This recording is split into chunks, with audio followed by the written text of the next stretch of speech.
నమస్తే. సంపూర్ణ ఆయుర్వేదానికి స్వాగతం.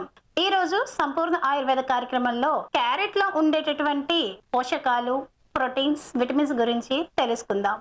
క్యారెట్ సంస్కృతంలో దీన్ని గర్జనం అంటారు. హిందీలో గాజర్, తెలుగులో గాజర్గడ్డ, లాటిన్ భాషలో డాకస్ కరోటా లిన్నేయస్ అంటారు. ఇది అంబిలి ఫెరోస్ కుటుంబానికి చెందింది. ఇక వివరాల్లోకి వెళ్తే క్యారెట్ భారతదేశం అంతటా పండించే పంట. క్యారెట్ చూడటానికి ఎంతో అందంగా ఉంటుంది. దీనిలో పోషక విలువలు కూడా తక్కువేమి కాదండి. క్యారెట్ ఆకులను మనం ఉపయోగించకపోవడం కూడా చాలా దురదృష్టకరం. ఎందుకంటే క్యారెట్ దుంపలో ఏవైతే పోషకాలు ఉన్నాయో దాని ఆకుల్లో కూడా అన్నే పోషక విలువలు కూడా ఉన్నాయి. అయితే క్యారెట్ దుంపల్లోనే కాదు, ఆకుల్లో కూడా ఎన్నో పోషక విలువలు ఉన్నాయి. కావున క్యారెట్ ఆకుల్ని పారవేయకుండా చక్కగా జ్యూస్ లాగానో లేదా చట్నీ లాగానో కూర లాగా పులుసు లాగా తప్పకుండా వాడండి. అయితే ప్రతి 100 గ్రాముల క్యారెట్ నందు కార్బోహైడ్రేట్స్, ప్రోటీన్స్, కొవ్వు, క్యాలరీస్, ఖనిజ లవణాలు, vitamin A, vitamin B, vitamin B two, vitamin C, నియోసిస్, calcium, phosphorus, iron, magnesium, sodium, fibre, nicotine, acid, oxalic acid, అలాగే పొటాషియం ఇవన్నీ కూడా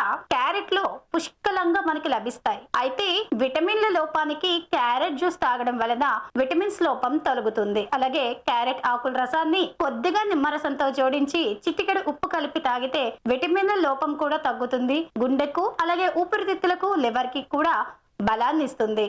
మలబద్ధకం, మూత్రం సాఫీగా రావడానికి కూడా పచ్చి క్యారెట్ తినడం వల్ల విరోచనం మరియు మూత్రం సాఫీగా అవుతుంది. అయితే కళ్ళు, కాళ్ళు, చేతుల మంటలకి క్యారెట్ ఆకుల రసం తాగటం వలన కళ్ళు, కాళ్ళు, చేతుల మంటలు తగ్గుతాయి. క్యారెట్ కఫవాతహరము. క్యారెట్ హల్వా కూడా మనకి తెలిసిందే కదా. నార్త్ ఇండియా నుంచి సౌత్ ఇండియా వరకు కూడా గాజర్ హల్వా అంటే క్యారెట్ హల్వాని చాలా రుచికరంగా చేస్తారు. మరి చూసారు కదండి, ఈ రోజు సంపూర్ణ ఆయుర్వేదంలో క్యారెట్ కి సంబంధించినటువంటి విశేషాలను. మరొక సంపూర్ణ ఆయుర్వేదంలో మళ్ళీ కలుద్దాం.